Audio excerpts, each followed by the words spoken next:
Então, vamos lá. Boa noite, professora Yasmine, aqui para mais uma aula de Direito Civil, né, no caso.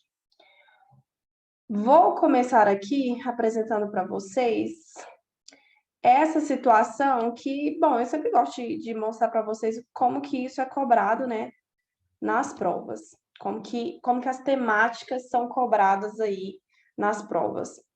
E aqui no direito civil, a gente tem um percentual de 26,46% de, né, cobrança no caso de direito das coisas. Depois a gente pega aí direito de família com 14,86% da cobrança. E por fim, a gente tem aí, então, as obrigações, sucessões, bens e fatos jurídicos, pessoas, contratos em geral, contratos em espécie, né? E também, por fim, a gente tem a responsabilidade civil, perfeito? Aí, o que acontece? Como que a gente vai fazer aqui hoje? Porque a gente tem pouco tempo, né? Então, a gente tem que otimizar isso daí. Claramente, eu vou dar, óbvio, o que vai cair na sua prova, com certeza vai ter uma questãozinha aí de direito das coisas, né? E de direito de família sempre cai. Se não cair, é algo surreal, né? Da prova. Mas, enfim. Aqui hoje, então, a gente vai falar sobre direito das coisas e direito de família, e aí eu vou puxar uma partezinha, assim, um pouco de sucessões, tá? Porque a mescla disso daqui, de direito civil, é interessante a gente comentar, porque isso é muito fácil, né, da gente conseguir confundir os institutos e também de mesclar. Então, quando eu falo de direito de família, eu posso estar falando de um casamento com algum parente, né? Eu posso estar falando de poder familiar, posso estar falando de regime de bens e ainda misturar sucessões aí no meio. Então, é fácil a gente fazer essa mescla, né? Mas o ponto central da aula de hoje será direito das coisas, direito de família, e a gente vai falar um pouquinho sobre sucessões. Perfeito? Então, vamos dar continuidade aí. Olha só, então. Próximo slide. Vamos apagar isso aqui tudo. Então, vamos lá. Direito das coisas. Quando a gente fala sobre direito das coisas, é engraçado que quando eu estava lá na faculdade, quando falava assim, direito das coisas, eu falei assim, gente, mas que coisa? Porque, tipo assim, o direito, ele não se desdobra, ele não é aquele direito que é para tutelar bens e direitos. O que eu vou falar sobre coisas, gente? Então, na minha cabeça, não entrava de jeito nenhum. Então, talvez, a depender da didática, isso daí fica um pouco mais difícil da gente compreender de fato. Mas é bem simples. E eu gosto de trazer uma situação em que direito das coisas, a gente está falando sobre uma situação de fato, sobre a posse, e direitos reais se encaixa dentro do direito das coisas. Então, olha só, aí o conceitinho que eu trouxe aqui para vocês, olha só. Direito das coisas é o ramo do direito civil que tem como conteúdo relações jurídicas estabelecidas entre pessoas e coisas determinadas ou determináveis. Como coisas, pode-se entender tudo aquilo que não é ser humano. Então, se a gente tem, inclusive, semoventes, a gente tem coisas, não é mesmo? Se a gente está falando de bens, a gente está falando de coisas. E é sempre essa relação entre um ser humano e uma coisa, né? Então, dentro disso daí, dentro do direito das coisas, a gente tem os direitos reais, que de fato vai falar sobre uma outra instituição, que é um conjunto de categorias jurídicas relacionadas a quem? Deixa eu colocar aqui, a propriedade. Tá? Então, por isso que quando a gente fala direito das coisas, eu gosto de inserir posse aqui. Porque quando a gente está falando de direitos reais, a gente está basicamente falando sobre propriedade. E aí a gente vai deslinchar aí um pouco mais sobre isso durante a aula. Continuando, então, rapidinho, olha só. Direito das coisas, como eu disse aqui, eu gosto de mencionar como posse, né? E aí, direitos reais são aqueles que estão descritos lá no artigo 1225 do nosso Código Civil, e são todos esses institutos aqui. E aí, você me pergunta, professora, mas tá, como é que faz? Vou ter que gravar isso daí? Sim, vai ter que gravar, porque às vezes é muito intuitivo, tá? Porque o que não for direito possessório vai ser direito real, né? Então, às vezes é intuitivo, a própria questão ali, ela vai te dizer. Mas em algumas ocasiões, como por exemplo as servidões, o usufruto, né? O uso, a habitação, isso daí pode ser confundido um pouco com a posse, né? Então, é interessante a gente gravar assim. Então, olha lá. Lá no 1225 vai dizer para a gente aí, se vocês puderem já abrir no Código Civil, a gente vai ter aí os direitos reais, a descrição aí toda dos direitos reais, o que é, quais são os institutos que compõem os direitos reais. Então, a gente tem a propriedade, a superfície, as servidões, o usufruto, o uso, a habitação, o direito de promitente comprador do imóvel, o penhor, a hipoteca. Temos também a anticres, que a gente nem utiliza mais a anticres, né? Mas enfim. Temos a concessão do uso especial para fins de moradia. Temos a concessão do direito real de uso e a laje, tá? Então, assim, se vocês perceberem, inclusive, essas descrições aqui dos direitos reais, elas inclusive são um pouco antiquadas, né? Porque também, gente, o Código Civil, ele foi aí comentado ao longo de 20 anos, mas ele só foi aprovado em 2002. Então, mesmo assim, mesmo ele estando meio que recente, do ano 2000 para cá, ele ainda tem institutos que são considerados antiquados, né? Mas a gente precisa ter em mente que isso existe, né? E está, inclusive, discriminado aí na legislação. Então, vamos lá. Recapitulando o que a gente já falou. Direito das coisas, né? E direitos reais. É o que mais cai na prova do OAB quando a gente fala sobre direito civil. E direito das coisas, basicamente, está ligado, tá, com posse. E dentro disso, a gente tem o que também? Direitos reais. Então, a partir lá do artigo 1200, 225 também, a gente tem as descrições aí sobre os direitos das coisas, tá? E aí, a gente deu uma pequena aqui, comentário, conceito, né, sobre o direito das coisas, e já partimos para os direitos reais, perfeito? Continuando aqui, então, deixa eu ver aqui o chat, quem chegou? Anice, que isso? Seja muito bem-vinda à nossa aula, Anice. Continuando aqui, então, vamos lá. Gente, eu acho que meu teclado não tá bom, mas vai aqui no negócio aqui mesmo. Deixa eu ver se eu passei algum. Não, aqui mesmo. Então, vamos lá. A gente precisa fazer essa diferenciação de posse e propriedade, é o que a gente mais confunde. Porque, assim, vou ser bem sincera com vocês. Na teoria, é muito fácil a gente perceber a diferença entre posse e propriedade. Isso é fato, isso está aqui na nossa cabeça.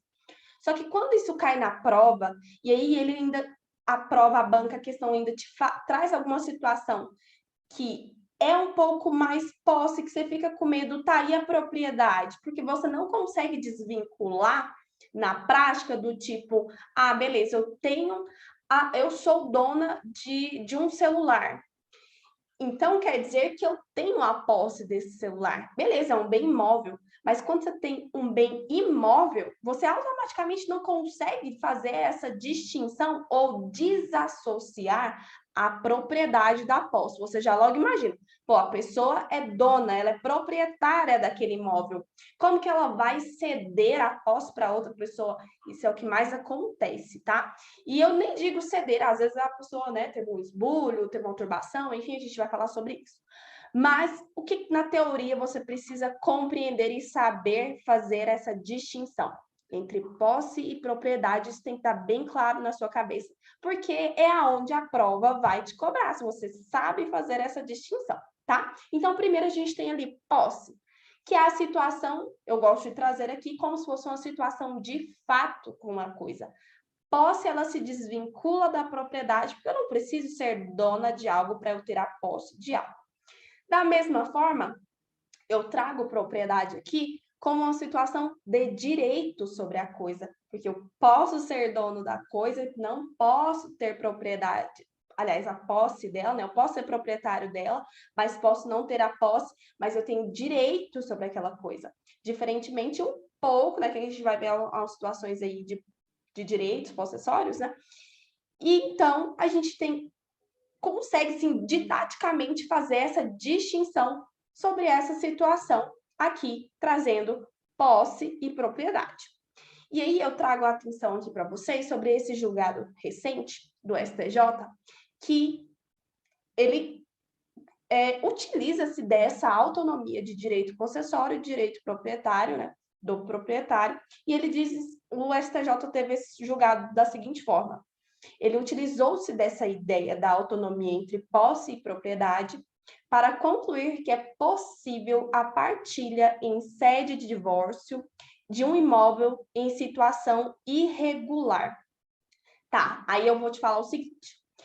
Isso pode parecer um pouco complexo para você aqui agora, mas visualiza da seguinte forma: eu sou casada, professora Yasmin, sou casada aí com o Alexandre, e a gente tem um imóvel, tá? A gente aí tem um imóvel que é numa situação irregular. Ele foi construído irregularmente, tá? Então a gente tem um terreno aí que é de uma invasão ou de algo nesse sentido, e ele foi construído. Na verdade, só tinha um terreno lá, e aí a gente casou, foi construiu a casa, beleza. Só que daí o que a gente faz?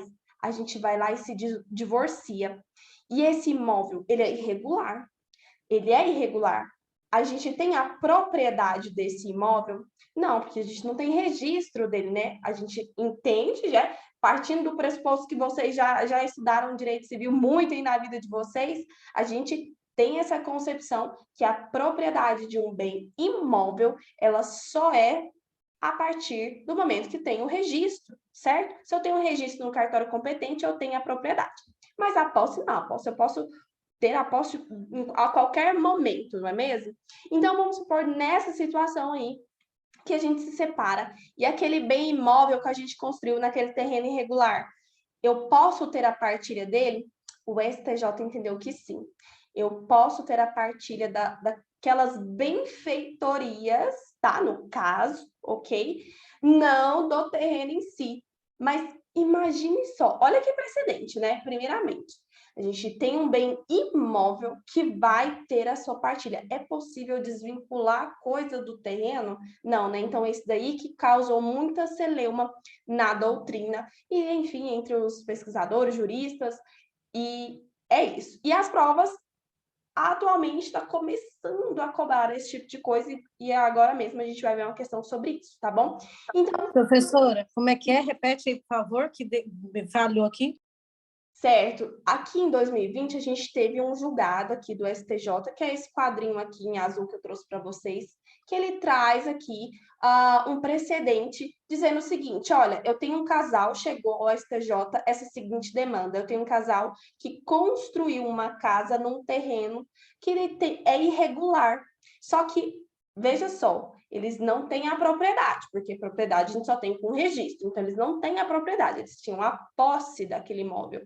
E aí eles se divorciaram e queriam incluir aquele imóvel na partilha, entendeu? Eles queriam os direitos possessórios, né, daquele imóvel, queria dividir, olha, ou vende, ou enfim. E aí o STJ entendeu que sim, que era possível fazer essa partilha, mesmo de um imóvel em situação irregular, entendeu? Então, nesse caso, é um precedente, né, jurisprudencial, isso aí não está regulamentado na lei, né, enfim, mas é um precedente jurisprudencial que é recente e que as provas podem começar a cobrar a partir de então, tá bom?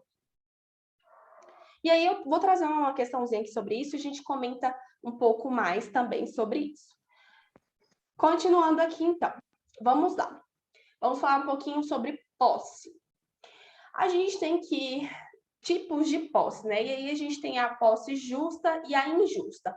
O tipo de posse justa é aquela plena, eu tenho a posse plena, e aí aqui, quando a gente fala de posse plena, eu tenho aqui também um instituto de quem? Da propriedade, tá? Então, quando eu falo de posse plena, quer dizer que aquela pessoa é tanto proprietária quanto possuidora, ok? E aí ela tem a posse justa, posse plena. E aí eu tenho também a posse por negócio jurídico, que pode ser por enfim, negócio jurídico, né? Compra e venda, locação, enfim, contrato de serviço, prestação de serviço. Eu tenho também, inclusive, a posse justa de um imóvel abandonado, que é o que a gente mais vê nas provas aí, né? Que é aquela posse daquele imóvel abandonado, falando, inclusive, trazendo aí um link com a situação de uso capião, certo? Beleza. Eu tenho essa posse, ok. Aí eu posso dizer, além disso, eu tenho que as situações que vão me privar da posse, tá? E as situações ou que vão me perturbar da posse.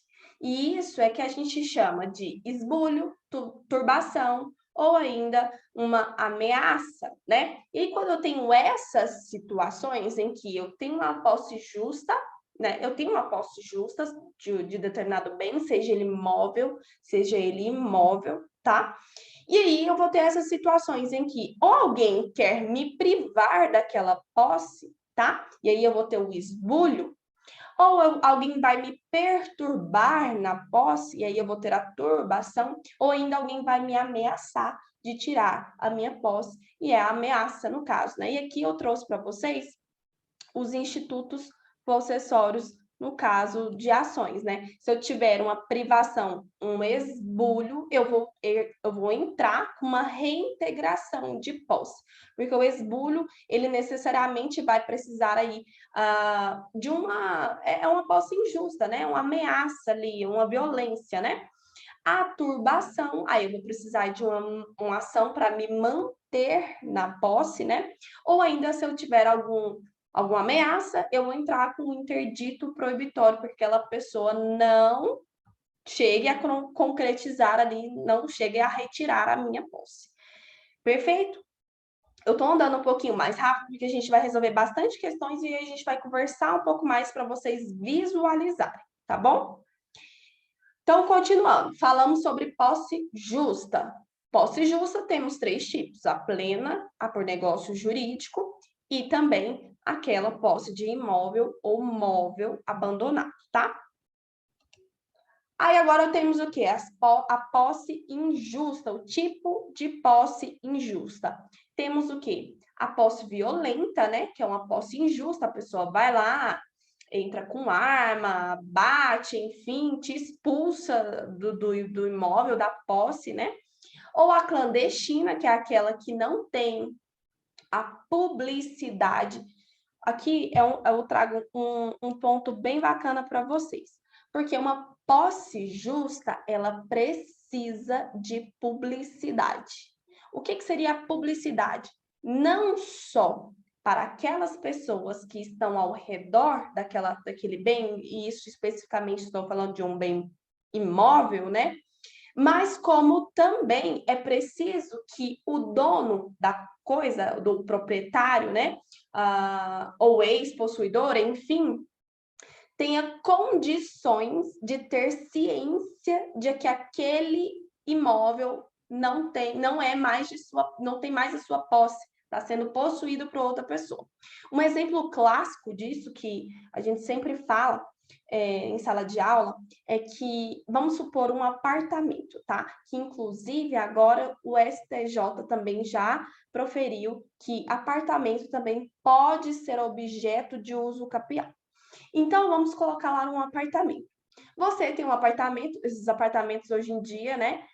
60 metros quadrados, 90 metros quadrados, enfim, todos inferiores a 250 metros quadrados, né?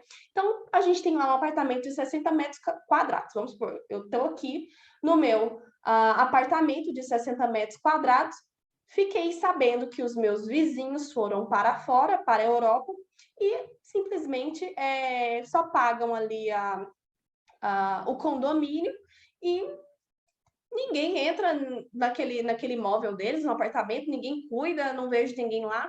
Então, eu pensando, vou usucapir esse apartamento aqui. O que eu faço? Chamo um pedreiro, é um apartamento de parede a parede com o meu, chamo um pedreiro, faço uma obra, um buraco ali na parede, fazendo, né, uma extensão do meu apartamento para o apartamento desse casal, e pronto, tô ali. Mas eu nunca sequer entrei pela porta da frente daquele apartamento.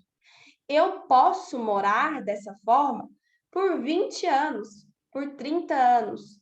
Eu não vou usucapiar aquele apartamento, simplesmente porque eu não dei publicidade. As pessoas simplesmente consideram que eu moro num apartamento ao lado. Ninguém sabe, se não entrar dentro da minha casa, dentro do meu apartamento, que eu também estou usufruindo do outro apartamento, que eu também estou tendo posse do outro apartamento. Então, essa questão da clandestinidade é muito importante, que é o ponto que eu acho central para que vocês tenham a noção quando forem falar sobre posse, propriedade, posse justa, posse injusta, é o que vocês precisam ter a noção. Inclusive, eu trouxe uma questão também sobre essa questão de clandestinidade, tá? Então, posse injusta é aquela violenta, é uma posse injusta, é aquela clandestina, em que eu não tenho publicidade nenhuma daquela posse, e também a posse precária, que é tipo aquela mera tolerância, né? Aquela mera situação ali, que inclusive advém talvez de um negócio jurídico, tá? E a gente vai falar sobre isso também quando a gente estiver resolvendo questões, aí eu trago mais exemplos para vocês. A questão também que a gente precisa ter em mente: diferenciação de posse com detenção. Quando a gente fala de detenção, é a mera detenção daquela situação, de fato, que está acontecendo ali. A pessoa não se considera aquela pessoa como possuidora. Ela não tem o ânimo de possuir aquilo. Ela meramente detém. Quando? Quando eu tenho essas situações aqui, como servidor da posse, como, por exemplo, o caseiro de uma fazenda, o caseiro de uma chácara, ele apenas tem a detenção, ele apenas vai estar ali para manter a posse de fato para outra pessoa, seja proprietário, seja, enfim, o que for, tá? Então, quando eu tenho um servidor da posse, eu não estou falando de posse justa ou injusta, eu estou falando meramente de detenção. E a detenção, ela não cria direito para ninguém, perfeito? Então, essa é a primeira distinção aí que vocês precisam ter. Outra, a permissão ou tolerância. Da mesma forma, quando você empresta algum imóvel para alguém, quando você aluga, assim, né? Tem um comodato, enfim, um mútuo aí, também é uma mera detenção. A permissão ou a tolerância.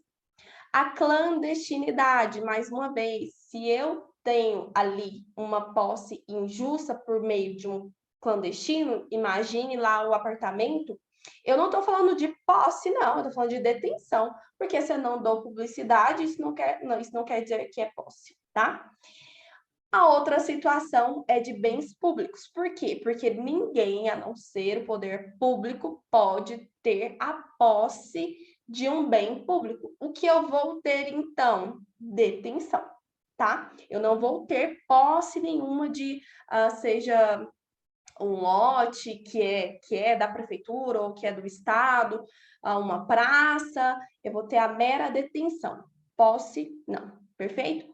Detenção não gera direitos, ok?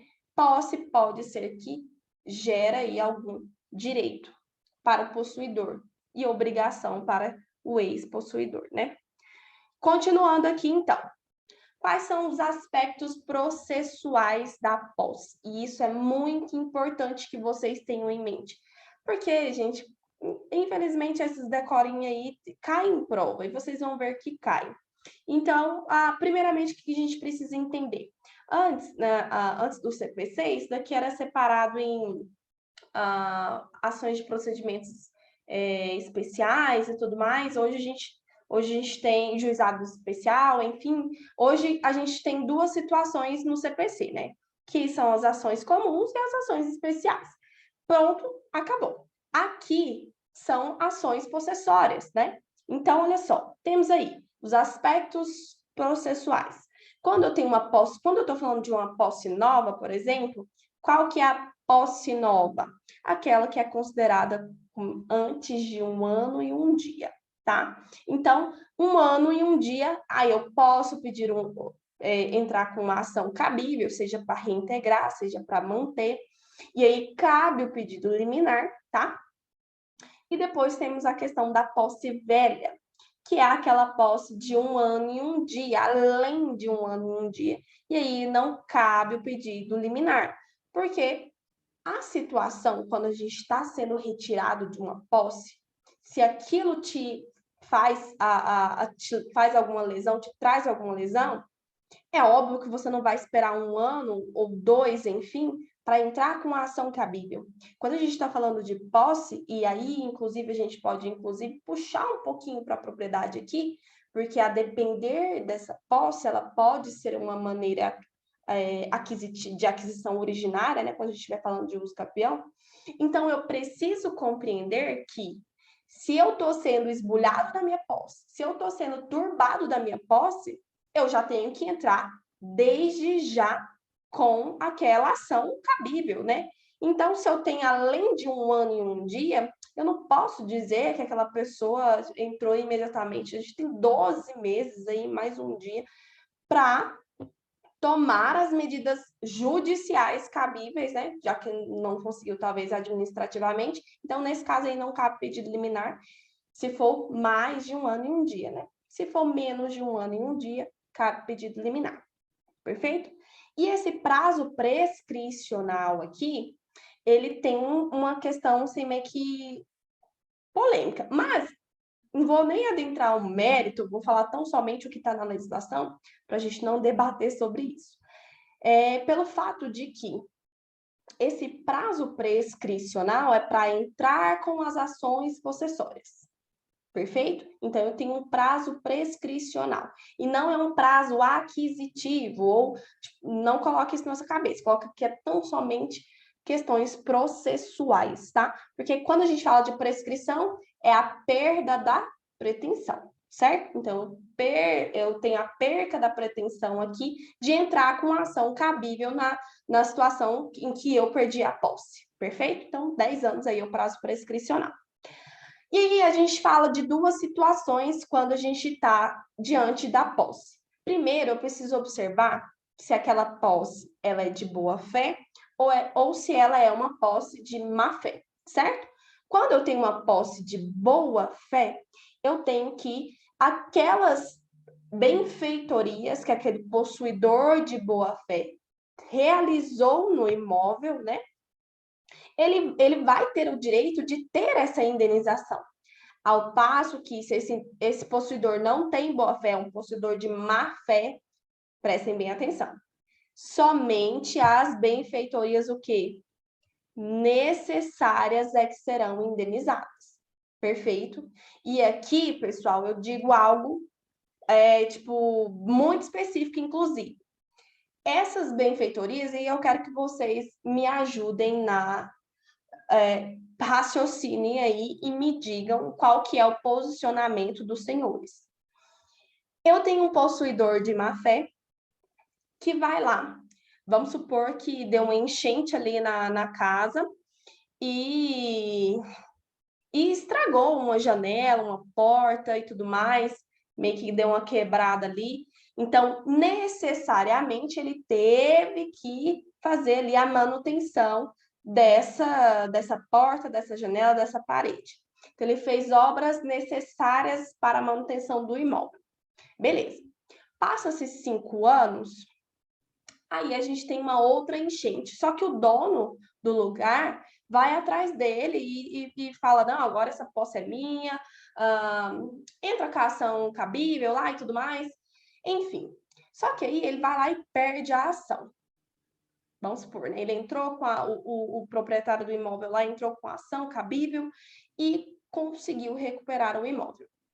Nesse caso, essas benfeitorias que ele fez, que eram necessárias para o imóvel, mas que já são ultrapassadas, que já passaram, que já nem se tornaram mais tão visíveis assim, que inclusive, na verdade, já se deterioraram pelo tempo.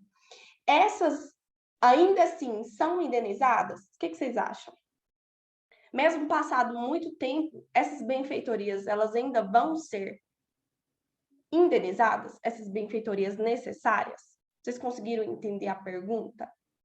Porque a gente precisa, tipo assim, não estou dizendo aqui que tem prazo, mas a gente precisa ter isso em mente, que isso já foi objeto de prova, da OAB, inclusive. E aí, Nice, e aí, Edmilson, o que vocês acham? Que essas benfeitorias necessárias, mesmo após o transcurso de um determinado tempo, elas serão indenizadas ou não? Para o possuidor de má-fé.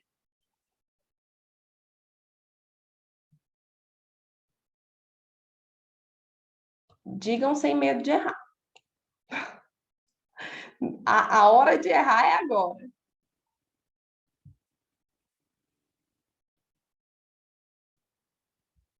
Gente, vocês estão me ouvindo? Ou não? Estou falando sozinha.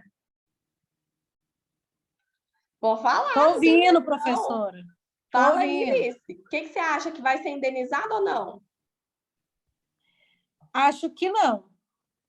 Mesmo ele sendo uma benfeitoria necessária, você acha que ele não vai ser indenizado depois de um determinado tempo? Ué, professora, depois de um determinado tempo, as benfeitorias não fazem parte do imóvel? Faz parte do imóvel. Então, aí ela já entra para aquela, fugiu a palavra, para aquele montante do imóvel. Então, não é Você indenizado. acha que ela incorporou ali ao valor do imóvel, mesmo sendo uma Isso. benfeitoria necessária, não é voluptuária, não é Ah, útil, é necessária. agora surgiu a dúvida. Exatamente. Porque quando a gente está falando de uma benfeitoria necessária, é porque se não fizer, aquele imóvel vai se deteriorar. Entende? Necessária para a necessidade do imóvel, para ele se manter em pé. Quando é necessária, às vezes o proprietário não tem que pagar certa parte ou desconta no aluguel, não existe isso. Mas aqui, no caso, a gente está falando de um possuidor de má-fé. Aquela pessoa que sabe que aquele imóvel é de outra pessoa e foi lá e tá tentando usucapir ele. Vamos colocar assim, você fazer a associação. Ele fez para tipo, a casa não cair na cabeça dele, mas ele estava de má fé. Exato, exatamente. Aí você acha que ela não vai ser indenizada. Eu penso. Beleza, agora a gente vai ter uma questão sobre isso e a gente fala um pouquinho mais então. Então, só para vocês associarem. Quando a gente tem um possuidor de má-fé, tá? E olha só, isso está na legislação, só não trouxe o artigo aqui, mas acho que na questão tem. Mesmo o possuidor sendo um possuidor de má-fé, a sua benfeitoria necessária será indenizada, tá? Mas é o ponto que eu coloquei aqui para a gente pensar e refletir até que ponto, até que prazo essas benfeitorias necessárias serão indenizadas para esse possuidor de má-fé. Porque, pela lei, ele vai receber, sim. É necessária para o imóvel, mesmo ele sendo de má-fé, ele vai ter essa indenização dessas benfeitorias necessárias, tá? Mas aí, agora mesmo, professora, a gente... Sim. Mas, em regra, por exemplo, se essa benfeitoria necessária foi depois por mau uso, por exemplo, de Não, quem usou. Tá, aí no caso, vamos supor assim, ó, que ele, sei lá, que ele tem um carro e aí ele, tipo assim, bebeu muito e foi entrar dentro da casa dele lá, da casa, né? E bate na parede, quebra e, tipo assim, se ele não arrumar, a casa vai cair. Isso daí já não é mais considerado como uma benfeitoria a ser indenizada, porque antes dele fazer essa benfeitoria, na verdade, isso nem entra como uma benfeitoria, Porque, na verdade, ele deteriorou o imóvel primeiro e depois foi consertar, entende? Quando a gente fala de benfeitoria necessária, é porque pelo decurso de um tempo, de um prazo aí, o imóvel vai se desgastando, que é normal da chuva, do sol, enfim, mesmo se ninguém tivesse morando ali, né? Às vezes, por uma chuva, uma enchente ou algo nesse sentido, vai acontecer algumas situações em que precisa ser feita a intervenção, essa benfeitoria.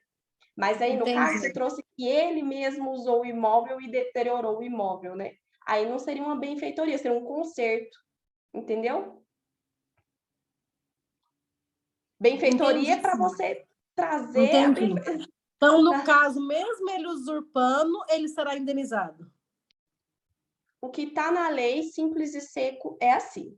Para a gente não viajar na questão, é possuidor de má fé. Fez benfeitoria necessária, vai ser indenizado. Ponto.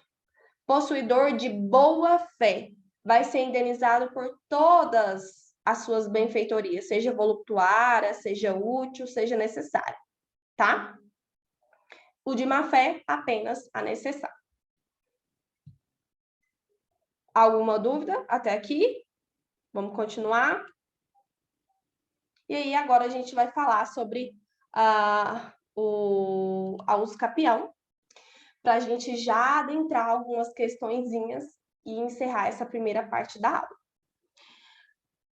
O uso capião, que é o que mais cai em prova, a aquisição originária de propriedade, e isso é muito bacana, porque todo mundo, eu principalmente, eu era alucinada quando eu ia falar de uso capião, eu ficava até assim, ó, para ver o professor falando, até na minha pós, quando a gente ia conversar, eu gosto de conversar com outros colegas, porque é algo muito, sei lá, eu acho muito, você compra uma coisa, você compra um imóvel, e a uso capião, ela não só é de imóvel, ela pode ser de um carro, pode ser de uma moto, enfim, ela pode ser de qualquer bem móvel ou imóvel, né? E para os bens móveis a gente tem outros requisitos aí, mas o que é mais comum é o bem imóvel, né?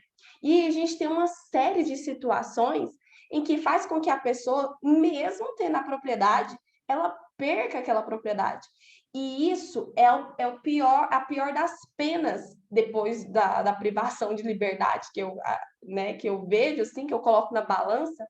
Depois de você ser preso, a pior coisa é você perder o que você comprou, que é a sua propriedade. E o uso capião é isso. É uma aquisição originária de propriedade, né? Apesar dela ter sido de alguém, já está em nome de outra pessoa, para aquela pessoa possuidora, uso capienda, ela é originária. E aí a gente tem 3 espécies de uso capião. A gente tem a uso capião extraordinária, que está lá no artigo 1238, e aqui eu trago uma situação para vocês, que ele vai trazer o seguinte, que aqui você tem um possuidor injusto. O que é aquele possuidor injusto? É aquele que não tem o justo título, tá? Ou que ele fez, utilizou-se de má fé, enfim, de violência. Perceba, mesmo aquela pessoa que se utilizou de violência, que não tem um justo título, ela pode usucapiar. Mas aqui é claro que a gente tem outros requisitos além disso, né? Principalmente sobre a questão da publicidade da posse, tá? Porque, mais uma vez, se aquele possuidor injusto não é público para os demais, para os seus vizinhos, ou até mesmo para o proprietário do imóvel, não há que se falar em posse, há que se falar em detenção. Se ele vai lá clandestinamente, só de noite, só dormir lá, ele pode passar 30 anos só indo lá dormir, que ele não vai poder usucapiar aquela propriedade, tá? Então, mais uma vez, a gente tem requisitos aqui e a publicidade é um desses requisitos. Além de não ter outro imóvel, ter a metragem aqui, que é um especial, né? Vamos falar sobre isso. Então, lá no artigo 1238, a gente tem a uso capião extraordinária, que vai trazer para a gente que ele vai precisar ficar no imóvel por 15 anos ok? Mantendo a sua posse mansa, pacífica, com ânimos domini, ok? Com ânimos domini. Então, ele vai ter aquela posse com a vontade de realmente ser proprietário daquele imóvel. E isso por 15 anos. Se ele utilizar-se do imóvel trazendo uma função social para aquele imóvel, utilizando-se daquele imóvel para trazer uma produtividade, para ser com a sua moradia familiar, enfim, não tendo outro imóvel registrado em seu nome, essa pessoa que não tem um justo título, ela vai precisar ficar por 10 anos no imóvel, mantendo a posse mansa e pacífica, com ânimos domini, entendeu? Então, a extraordinária é aquela em que aquela pessoa não precisa de ter o justo título. E aqui entende-se como justo título qualquer documento que seja capaz de comprovar que ela comprou aquela terra, tá? Uma nota promissória, um contrato de gaveta, que todo mundo, né, a gente sempre fala, enfim, a cópia de um registro que o antigo dono deu para ela, uma procuração pública de compra e venda, enfim, qualquer justo título que seja capaz de comprovar que ela comprou aquela terra. Aqui a gente está falando daquelas pessoas que realmente adentram em qualquer imóvel aí, sem nenhuma... seria uma pessoa, um imóvel abandonado, né? E já está lá com... já se aposta, né? Não vou nem falar muita coisa aqui para não... Enfim, esse vídeo vai para o YouTube, depois eu ainda sou processada. Então, vamos lá. 10 anos, que é o tempo se essa pessoa der produtividade para esse imóvel. 15 anos, se ela somente utiliza daquele imóvel sem nenhuma destinação, tá? Com uma função social. Perfeito. Além da extraordinária, a gente tem a ordinária. A ordinária, aí sim, é aquela pessoa que tem o seu justo título, que é um possuidor de boa-fé. É aquela pessoa que, principalmente nas cidades do interior, que é aquela pessoa que compra, né? Aí a pessoa faz um contratinho lá, uma página, eu, fulano de tal, vendo o imóvel localizado na rua tal, quadra tal, não sei o quê, para fulano de tal. Assina e entrega para a pessoa, tá aqui.